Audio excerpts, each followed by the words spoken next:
আসসালামু আলাইকুম। স্বাগত জানাচ্ছি সুরমা টিভি 24 এর নিয়মিত আয়োজন আজকের শীর্ষ সংবাদে। আমি হাবিবুর রহমান। শুরুতে জানিয়ে দিচ্ছি আজকে দেশের শীর্ষ সংবাদ। বিএনপি চেয়ারপারসন বেগম খালেদা জিয়া স্বাস্থ্য পরীক্ষার জন্য রাজধানীর এবার কেয়ার হাসপাতালে পৌঁছেছেন। আজ বুধবার রাত ৮টার দিকে হাসপাতালে পৌঁছান তিনি। দেশের রাজনৈতিক দলগুলোর সঙ্গে জাতীয় ঐকমত্য কমিশনের বৈঠকে প্রথম দিন কেন অংশ নেয়নি জামাতে ইসলামী সেই ব্যাখ্যা দিয়েছেন দলটির নায়েবে আমির ডক্টর সৈয়দ আবদুল্লাহ মোহাম্মদ তাহের। তিনি বলেন, এটা ছিল অন্তর্বর্তী সরকারের বিরুদ্ধে প্রতীকী প্রতিবাদ। গরুর ক্ষেত খাওয়ার মিথ্যা অপবাদ দিয়ে মাকে পিটিয়ে আহত করে প্রতিবেশীরা। এরপর মায়ের হয়ে ক্ষমা চেয়েও শেষ রক্ষা হলো না 17 বছর বয়সের কিশোরের।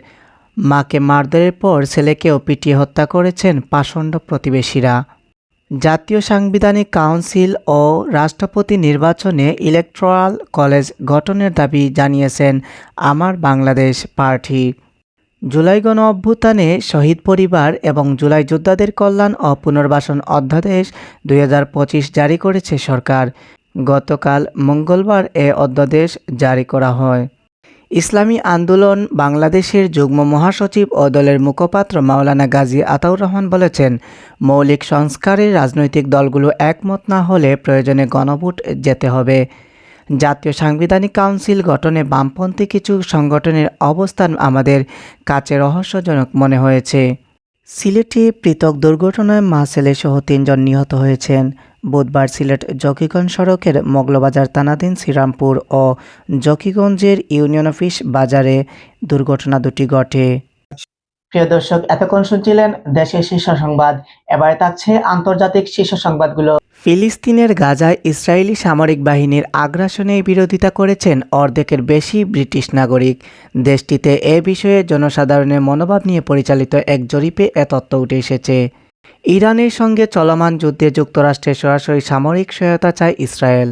তবে মার্কিন কর্মকর্তারা বলেছেন, ইসরায়েলকে সমর্থন জানিয়ে যুদ্ধে অংশ নিলে মধ্যপ্রাচ্যে মার্কিন সামরিক ঘাঁটিগুলোকে পাল্টা হামলা চালানোর জন্য ক্ষেপণাস্ত্র ও অন্যান্য সামরিক সরঞ্জাম প্রস্তুত রেখেছে ইরান।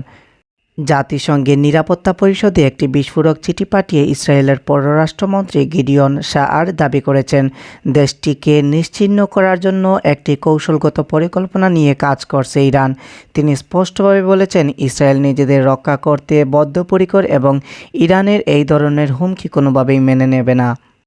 ইরানের সঙ্গে গত 6 দিন ধরে চলমান সংঘাতে ইসরায়েলকে সামরিক সহায়তা না দেওয়ার বিষয়ে যুক্তরাষ্ট্রকে সতর্ক করেছে রাশিয়া।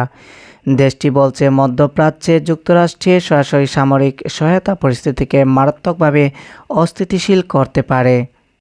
ইসরায়েলের সঙ্গে সংঘাতের তীব্রতার মধ্যেই আজ বুধবার টেলিভিশনে জাতির উদ্দেশ্যে ভাষণ দিয়েছেন ইরানের সর্বোচ্চ নেতা আয়াতুল্লাহ আলী খামেনি। ভাষণে তিনি স্পষ্ট জানিয়ে দিয়েছেন, ইরানের চাপের মুখে কারো কাছে আত্মসমর্পণ করবে না। দেশটির আধা সরকারি বার্তা সংস্থা তাসনিম খামেনির এই বার্তা প্রকাশ করেছে। প্রিয় দর্শক, এতক্ষণ শুনছিলেন সুরমা টিভি 24 এর নিয়মিত আয়োজন আজকের দেশীয় শীর্ষ সংবাদ এবং আন্তর্জাতিক শীর্ষ সংবাদ। এবারে থাকছে আজকের খেলাধুলার সংবাদ। ক্লাব বিশ্বকাপে নিজেদের প্রথম ম্যাচে সৌদি ক্লাব আল হিলালের বিপক্ষে মাঠে নামবে রিয়াল মাদ্রিদ। মায়ামির হার্ড রক স্টেডিয়ামে খেলাটি শুরু হবে বাংলাদেশ সময় আজ বুধবার দিবাগত রাত 1টায়। 2026 সালে নারী টি-20 ক্রিকেট বিশ্বকাপের আসর বসছে ইংল্যান্ডে। আগামী বছরের 12 জুন থেকে শুরু হওয়া টুর্নামেন্টটির পূর্ণাঙ্গ ফিক্সচার বিশ্বকাপের 1 বছর আগেই প্রকাশ করেছে আইসিসি। 12 দলের এই টুর্নামেন্টে ভারত ও পাকিস্তান রয়েছে একই গ্রুপে। গোলে দ্বিতীয় দিনের বেশিরভাগ সময় দাপট দেখালো বাংলাদেশি। লিটন দাসকে সঙ্গে নিয়ে দৃঢ়ভাবে এগিয়ে যাচ্ছিলেন মুশফিকুর রহিম। দুজন মিলে কাটিয়ে দেন দিনের প্রায় পুরোটা সময়। লঙ্কান বোলারদের আক্ষেপ বাড়িয়ে 500 পার করা রানের আশা দেখাচ্ছিলেন তারা। তবে শেষ বিকেলে মুশি ফিরলেই আবারও বের হয়ে আসে বাংলাদেশের চিরচেনা রূপ। ব্যর্থতার সাগরে ডুবে মরেন বাকিরা। এতে 500 রানের লক্ষ্য এখন বাংলাদেশের জন্য বেশ কঠিন।